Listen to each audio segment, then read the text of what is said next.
Good morning, everybody. Wow, it's amazing to see the people here. Wonderful. I am so glad you are here today, beautiful people here and in our sanctuary online. I invite you to bring all your feelings with you today and breathe into this service where we will explore the words and deeds of a man who practiced peace in times of brutal modern war. And I know war is on all our minds. The Vietnamese Buddhist monk Thích Nhất Hạnh gave eloquent voice to his deep faith in the Buddhist spiritual practice of peace.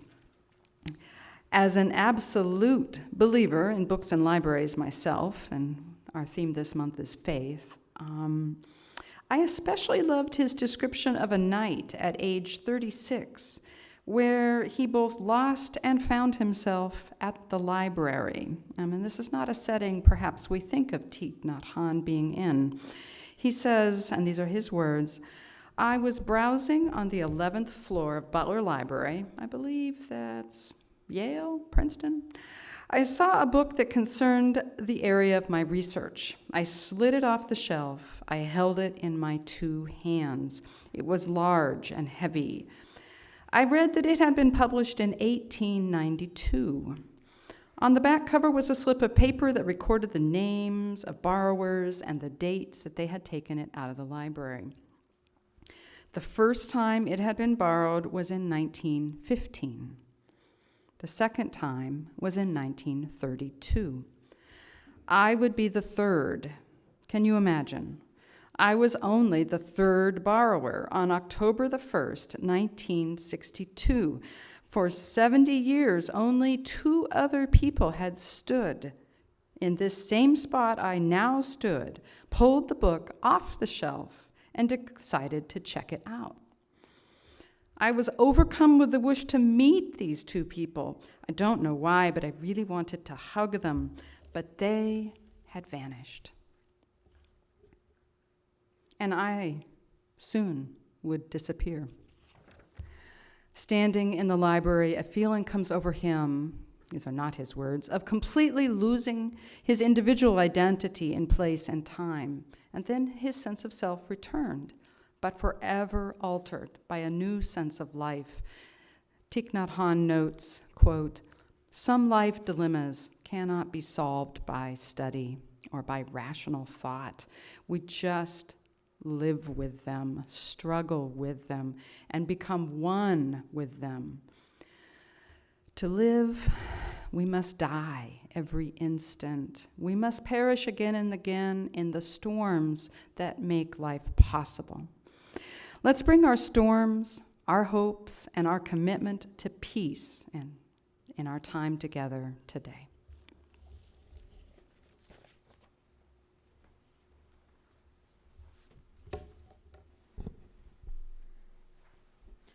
Good morning. Namaste. The light within me honors the light within you. And salam alaikum. May you dwell in peace. Thank you for joining us as we co-create this worship service together. I'm the Reverend Jeremiah Kalendae, and I serve this outstanding and historic congregation as its developmental minister. Our entire worship team, our talented worship associates and musicians, our welcoming greeters and ushers, our dedicated worship technicians, and our caring sextons are delighted to be joining you this morning. Our service this morning, as Chela shared, is in honor of the late Vietnamese Buddhist spiritual teacher, the Venerable Thích Nhất Hạnh. We light our flaming chalice as a symbol of our liberal faith tradition. And if you are watching online and you have a chalice at home, you're invited to light it at this time. This morning's opening words are from the writings of Thích Nhất Hạnh.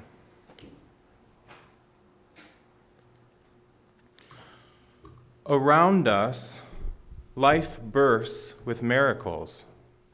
A glass of water, a ray of sunshine, a leaf, a caterpillar, a flower, laughter, raindrops. If you live in awareness, it is easy to see miracles everywhere. Each human being is a multiplicity of miracles. Eyes that see thousands of colors, shapes, and forms. Ears that hear a bee flying or a thunderclap. A brain that ponders a speck of dust as easily as the entire cosmos.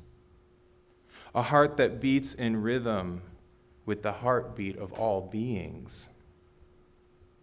When we are tired and feel discouraged by life's daily struggles, we may not notice these miracles, but they are always there.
Good morning.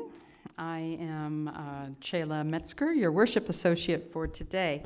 Welcome to the Unitarian Universalist Community Church of Santa Monica. All of us are delighted you have come to connect here in our actual sanctuary in Santa Monica, as well as our online sanctuary.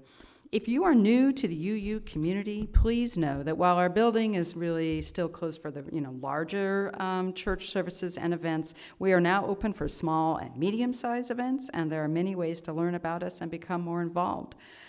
We offer programs to serve the needs of our congregation and to be of service to the wider world, including our broad religious education and personal development for people of all ages.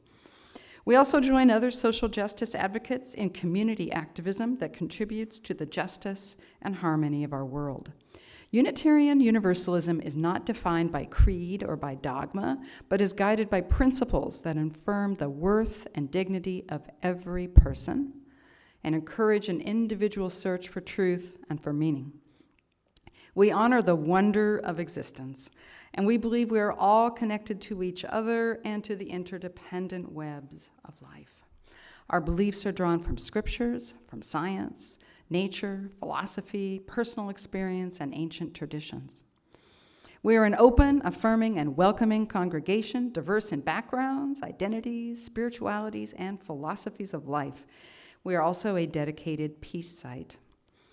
We are united in our desire to create an inclusive, beloved community, to live the principles of our faith, and to serve the wider world. An important step on that journey is our acknowledgement that our church and the homes of most of our members are on the traditional, ancestral, and unceded lands of the Tongva people, who live here and who have cared for these lands for thousands of years. We recognize and mourn the often deadly harm inflicted on the indigenous peoples of this country. We lift up their grace, their resilience, and their relationship with these sacred lands. I do have one announcement, and I'm sure there's others that you can find online, but of course a big piece of news is that the Santa Monica Sanctuary is open again to members and friends for Sunday service, yes, and for small and medium-sized events. So please call to reserve space for the small and medium-sized events, and please come to the sanctuary as you're able. It's great to see everybody. We ask that you do be vaccinated and have a mask on when you come to church, but reservations are not required to attend Sunday services. It is great to see people here and share time together after the service in our courtyard. There's no food or coffee yet, but there's plenty of conversation. Other announcements can be found on our website, where you can also subscribe to our online newsletter. Please visit uusm.org for more information. Come, let us worship together.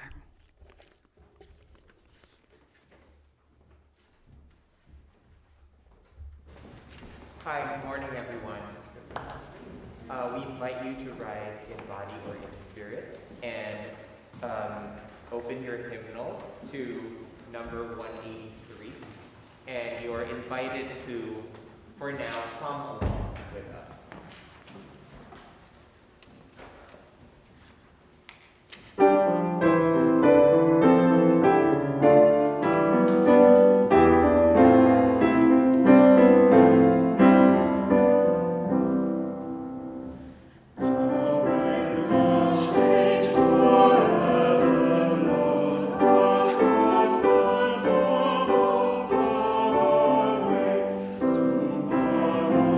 Tomorrow's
I invite you to please join me in reciting our covenant. I'm going to say it first in a line or two in English and then a line or two in Spanish.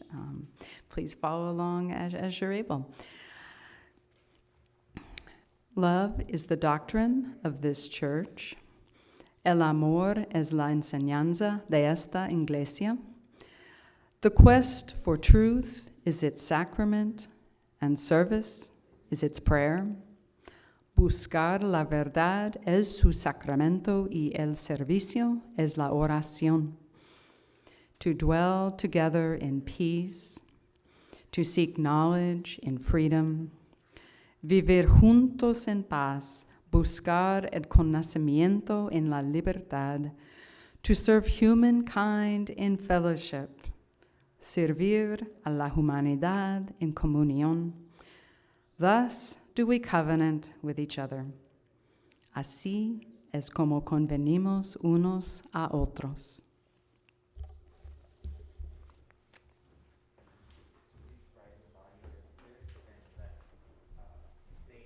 Hum our hymn of praise.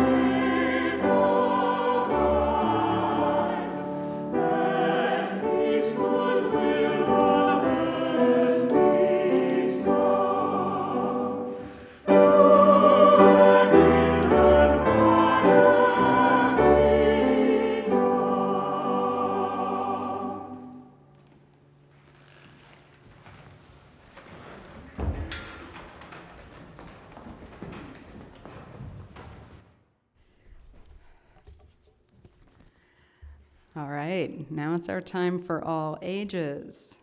It's the time for the you. Here is a short story of anger, flowers, and mud, and it's a story told by the Buddhist monk Thích Nhất Hạnh in a conversation with children.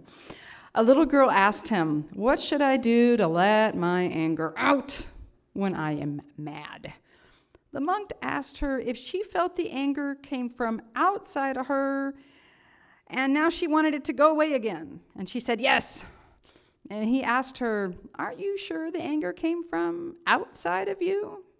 Well, maybe she wasn't so sure. "Are you always sure where your anger comes from?" I don't know. I don't think I always am. Anger is like mud, the monk said. Monk is not such a nice thing. It makes a mess. Imagine, the muddy you. It can be hard to get off. It may smell bad. But put mud where it is supposed to be, and mud allows beautiful flowers to grow, like the lotus. So maybe we need to take very good care of the mud of anger. One way anger comes is when we just don't understand something. Maybe someone at school said something mean to you. Why? I know that has happened to me, and I wanted those girls who said mean things to me to suffer. But I think maybe now I understand a little better that the girls who said horrible things to me in school had sad and bad things happening to them at home. And frankly, they were not doing well in school. So you might take the mud of anger and handle it carefully. If somebody hurts you, maybe you don't have to hurt them back. Maybe you remember a time that you hurt somebody and you managed to apologize for it later. If you're lucky, the person you hurt with your anger will say, "It's okay." And when that happens, you have turned mud into a place where flowers grow.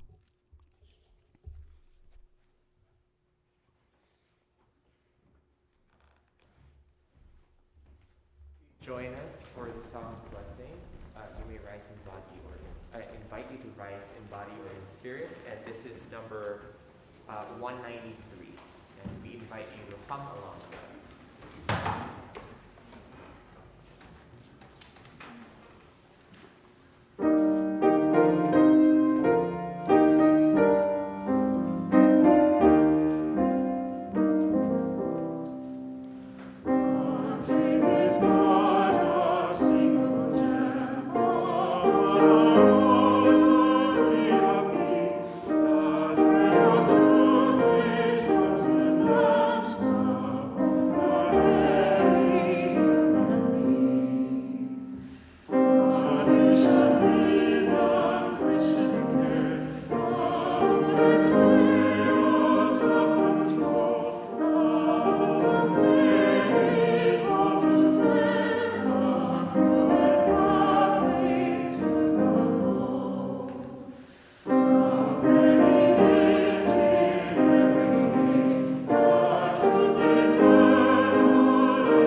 Let us enter into our time for silent meditation, prayer, and mindfulness. You're invited to center yourself in whatever way is most comfortable to you, to breathe and dwell in this present moment. Perhaps begin by placing your feet firmly on Mother Earth, straightening your spine if you are able, gently closing your eyes and connecting with the rhythms of breath and heartbeat. I have a few joys and sorrows to share with the community as we begin. Now, although social media has become an important way for us to share news, we'd also like to keep the congregation informed of important milestones, achievements, or sorrows in your life. So I would invite you to submit any of these to our pastoral care team at pastoralcare@uusm.org for inclusion in our Sunday services.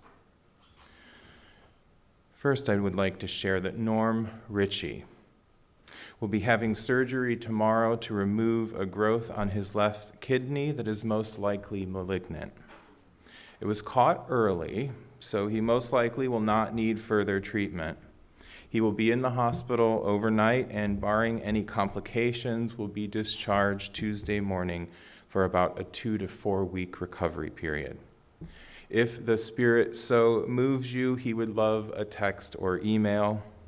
Let us hold Norm and Bev in the light of beloved community this morning.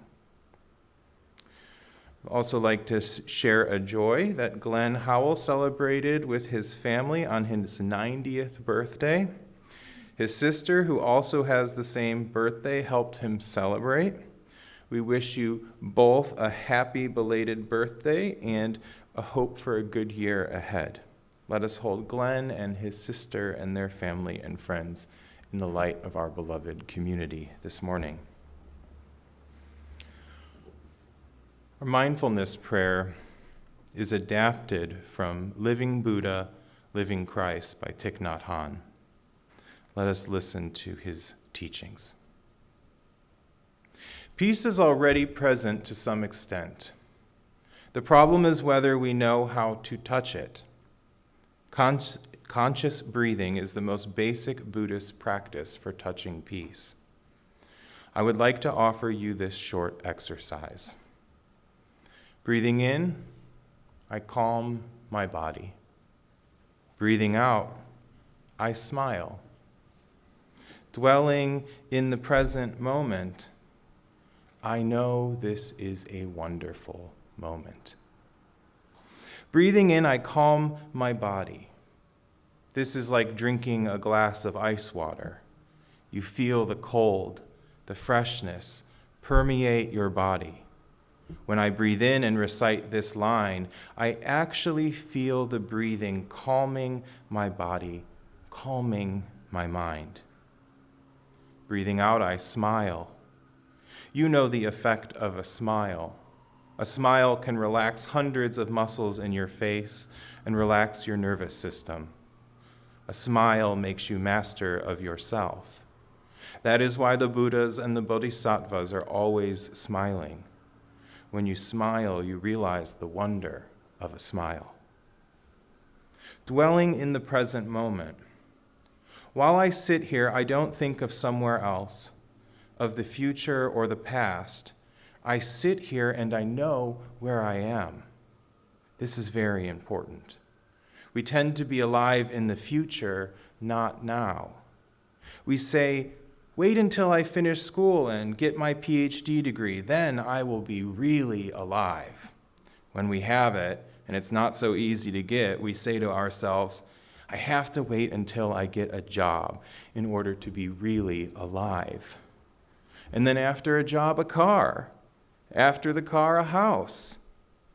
We are not capable of being alive in the present moment. We tend to postpone being alive to the future, the distant future. We don't know when. Now is not the moment to be alive. We may never be alive at all in our entire life. Therefore, the technique, if we have to speak of technique, is to be in the present moment, to be aware that we are here and now.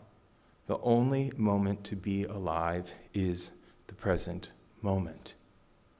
When we breathe out, we say, I know this is a wonderful moment. To be truly here, now, and to enjoy the present moment is our most important task. We can even shorten the verse to 6 words. As we breathe in, we say to ourselves, calming. As we breathe out, we say, smiling. As we breathe in again, we say, present moment.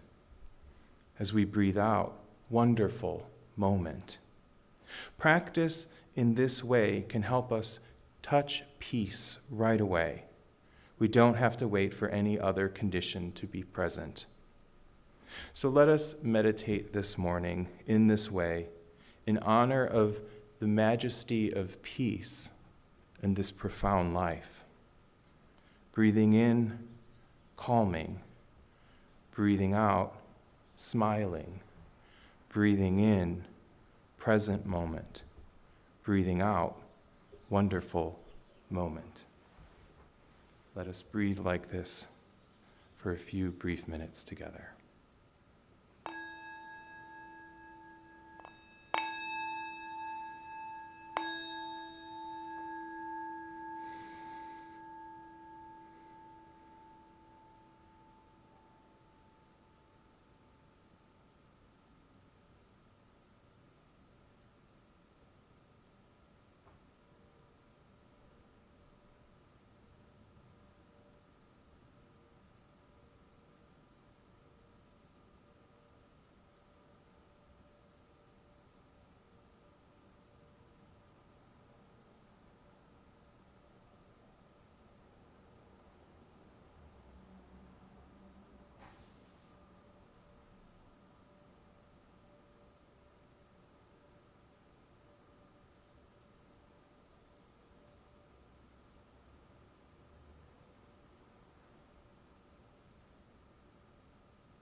World peace is a central aspiration of our liberal faith tradition. Our sixth Unitarian Universalist principle calls us to affirm and promote the goal of a world community with peace, liberty, and justice for all. Our spiritual ancestors labored for generations to steer humanity away from the path of war. The famous Universalist leader Clara Barton founded the American Red Cross and expanded our understanding of the humanitarian response to violent conflict. Our own religious home, the Unitarian Universalist Community Church of Santa Monica, has worked to support the cause of peace for nearly a century. In 1964, the Unitarian Universalist Association of Congregations denounced the Vietnam War and encouraged all member congregations to support those who rejected war on religious grounds. Our congregation, with the prophetic ministerial leadership of our late Minister Emeritus, the Reverend Ernie Pipes, voted to support all those who sought conscientious objector status. In 1986, church leaders Dr. Charles and Christine Haskell attended the International Congress of Physicians for the Prevention of Nuclear War in Europe and returned to our community and formed our Peace Committee, which worked to provide education about the risks of nuclear war and to designate our congregation as an official peace site. After a year of study, a special meeting of the congregation was held. Community leaders were invited to witness and give their blessings, and our church facility and our congregation was consecrated to the pursuit of peace. In subsequent years, we opposed the wars on Iraq and Afghanistan, and in 2010, we formally called for an end to the occupation of these nations. Now, although world peace is a central aspiration of our liberal faith tradition, it's one that's so grand we sometimes lose sight of it or are uncertain of what we can do to establish peace in our world. The war on Ukraine by the Russian Federation is once again asking us to re-examine our relationship to this critical work in our own nation and around the globe. For too long, our work has been reactive rather than proactive in its approach to the establishment and maintenance of peace in the world and securing justice in a society by holding the leaders who instigate and lead others down this monstrous path of untold atrocities and incalculable human suffering responsible for their actions. The observation of the last surviving soldier of World War I, Harry Patch, of the United Kingdom, spoke to me as I watched the events of the past 2 weeks unfold. War is organized murder and nothing else. War is a crime against humanity that most governments are guilty of committing. The United States of America no longer possesses the high moral ground in matters of war and peace.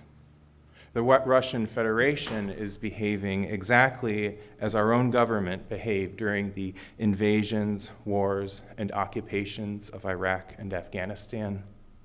We're witnessing the same deceptions to justify the violence, the organized murder that is war. If peace is to be pursued proactively, we must unite all of the peace-loving people of the planet in its name. The proactive pursuit of peace cannot depend on the power of governments. It must depend on the power of people, united by a common goal and vision for humanity. And we have to expand our hopeful vision of a global, beloved community. Nation-states concern themselves with their own survival, influence, and expansion at the expense of others. The economic ideologies of nation-states often prioritize the competition for scarce natural resources to fuel our habits of overconsumption and materialistic pursuits. All of the nation states of the modern world were structured in patriarchal ways that emphasize competition, insularity, individualism, expansion, violence, and domination.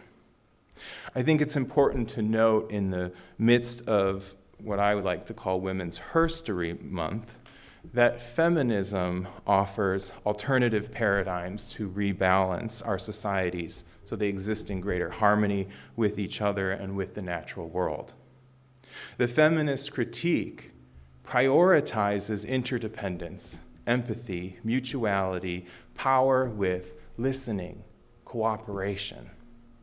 Maya Angelou had put it so simply and beautifully when she wrote, "We are not our brother's keepers. We are our brother, and we are our sister."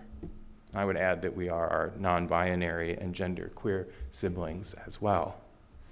World peace can only be achieved through a vision of a global, beloved community that is informed by the insights of feminism and is grander than anything we have known in his story. Can you dream of what the world would be like if we released our attachments to ways of the past and opened ourselves to renewal as a global community whose members comprise a single human family? Can you dream of the world that the Hebrew prophet Isaiah, peace be upon him, prophesied thousands of years ago, a world in which we would beat our swords into plowshares and spears into pruning hooks, where nation shall not lift up sword against nation, and no one shall learn the ways of war anymore.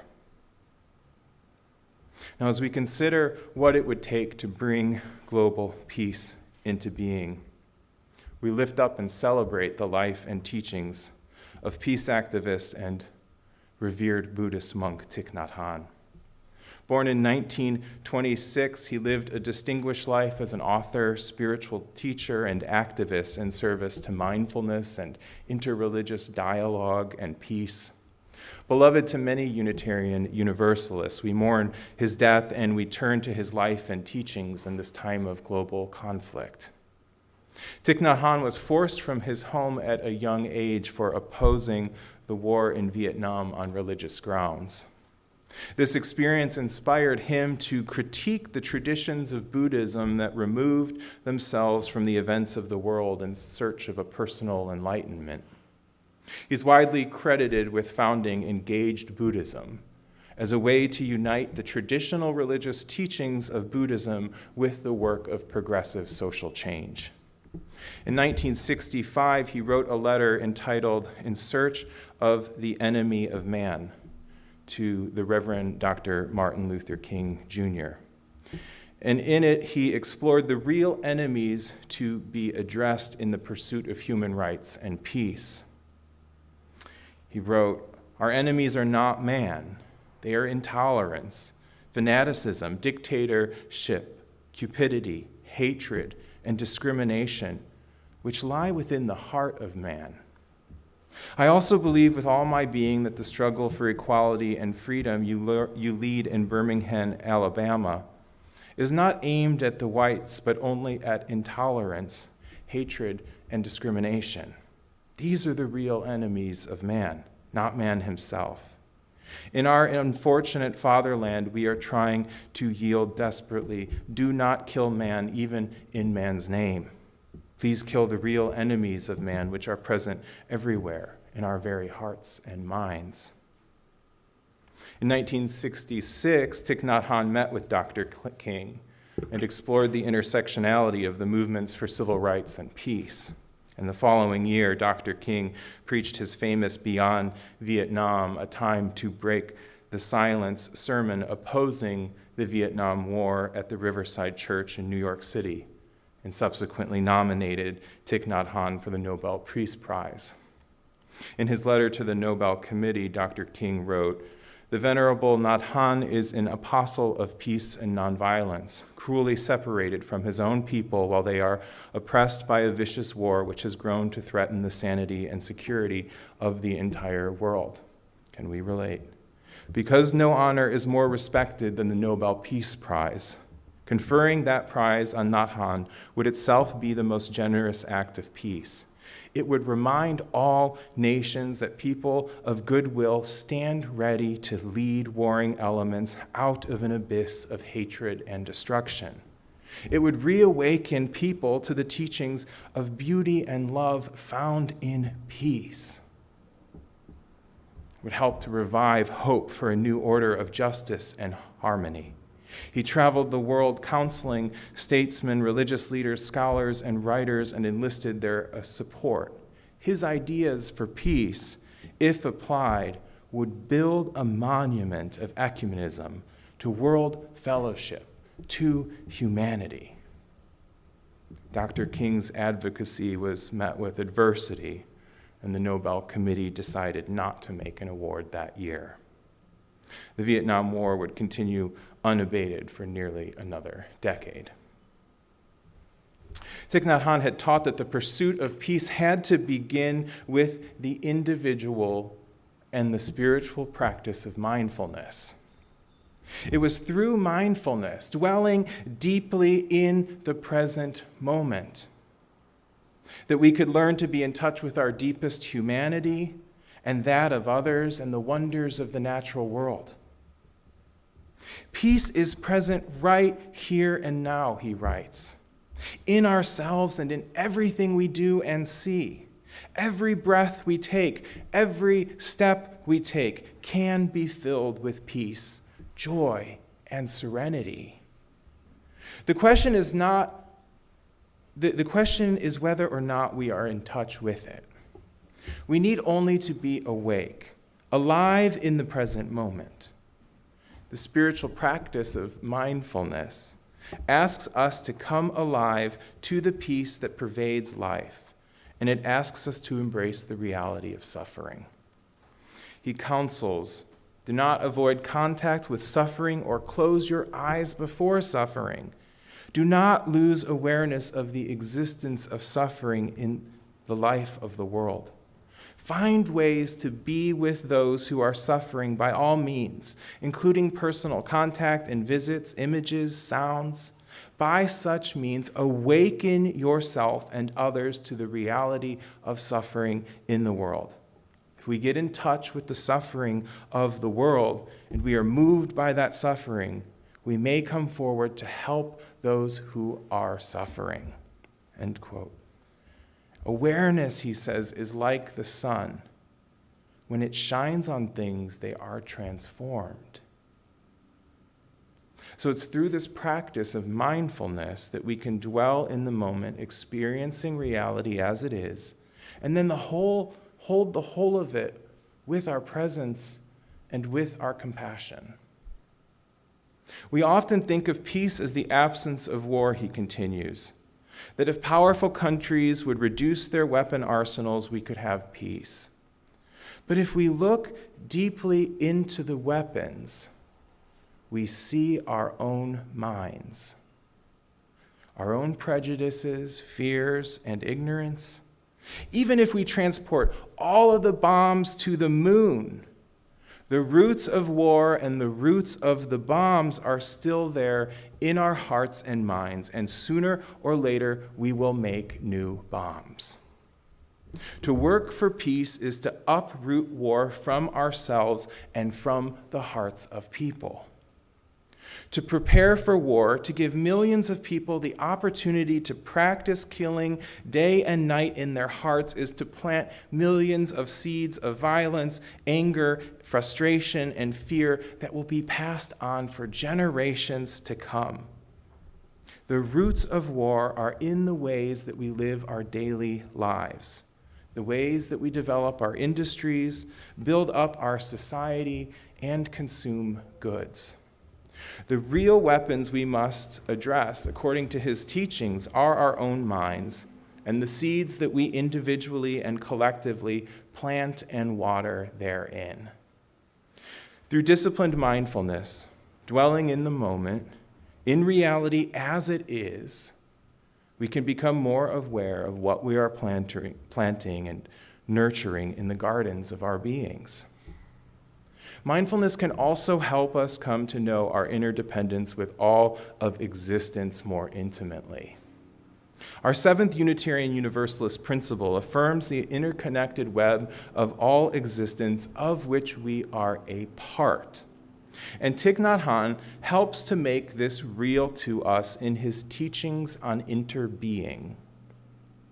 He writes, "If you are a poet, you will see clearly that there is a cloud floating in this sheet of paper. Without a cloud, there will be no rain, and without rain, the trees cannot grow, and with the trees, we cannot make paper. The cloud is essential for the paper to exist. If we look into this sheet of paper even more deeply, we can see the sunshine in it. If the sunshine is not there, the forest cannot grow. And so we know that the sunshine is also in this sheet of paper. And if we continue to look, we can see the logger who cut the tree and brought it to the mill to be transformed into paper. And we see the wheat. We know the logger cannot exist without his daily bread, and therefore the wheat that became his bread is also this sheet of paper. And the logger's father and mother are in it too. When we look in this way, we see that without all of these things, a sheet of paper cannot exist. Looking even more deeply, we see that we are in it too. This is not difficult to see, because when we look at a sheet of paper, the sheet of paper is part of our perception. Your mind is in here, and mine is also. So we can say that everything is here with this sheet of paper. You cannot point out one thing that is not here. Time, space, the earth, the rain, the minerals in the soil, the sunshine, the cloud, the river, the heat, everything coexists with this sheet of paper.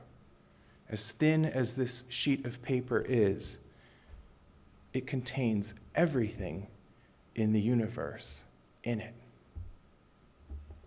Are we any different? Growing our mindfulness is the path of peace that Thích Nhất Hạnh offers to us, as it has the power to make us aware and open to the peace that pervades existence, to be moved to compassion through our experiencing of the suffering of others and our own. And it helps us to perceive and live through an awareness of the deep interconnectedness, the deep interbeing of everything in existence. Let us celebrate this wisdom, the life of this apostle of peace, and reconsecrate ourselves and our beloved community to the cause of peace in our world. May it be so. Amen, and blessed be.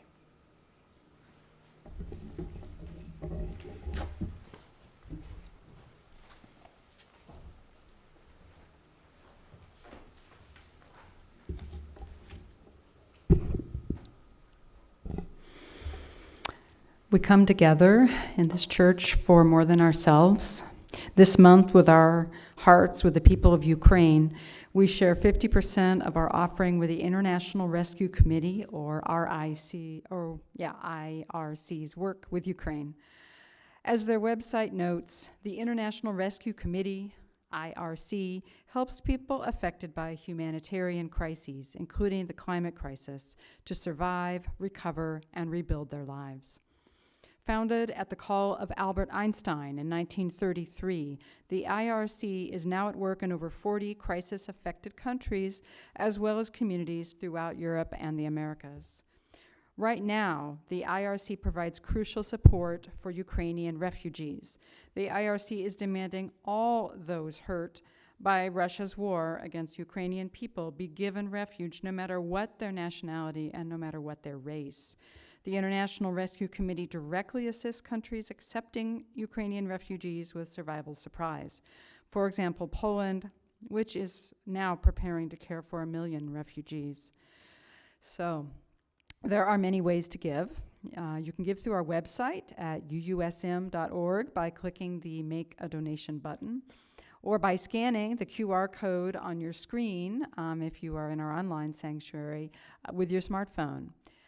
You can text 844-982-0209 on your smartphone with the amount of money, followed by the code GCC for generous congregation contribution, or PLG to make your monthly pledge.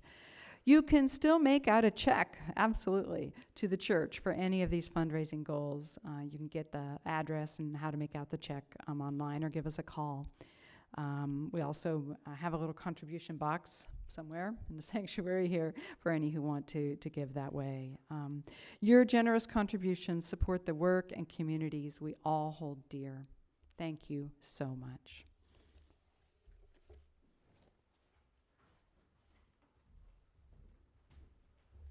So our offertory anthem this morning is Song of the Wind, and it has its roots from the Plum Village Monastery, which is founded by Thích Nhất Hạnh, and also sets the words of Thích Nhất Hạnh.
Sorry.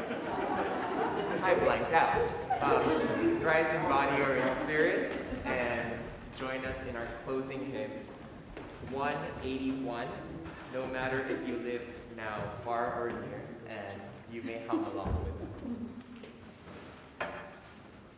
Done. No matter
May you depart from this sanctuary in peace. May you hold fast to that which is good. May you return to no person evil for evil, but strengthen the faint of heart, support the weak, help the afflicted, honor all beings. May you go forth into this day and be blessed, and may you be a blessing. You are all invited to join us for a social hour in the courtyard following our postlude. Thank you.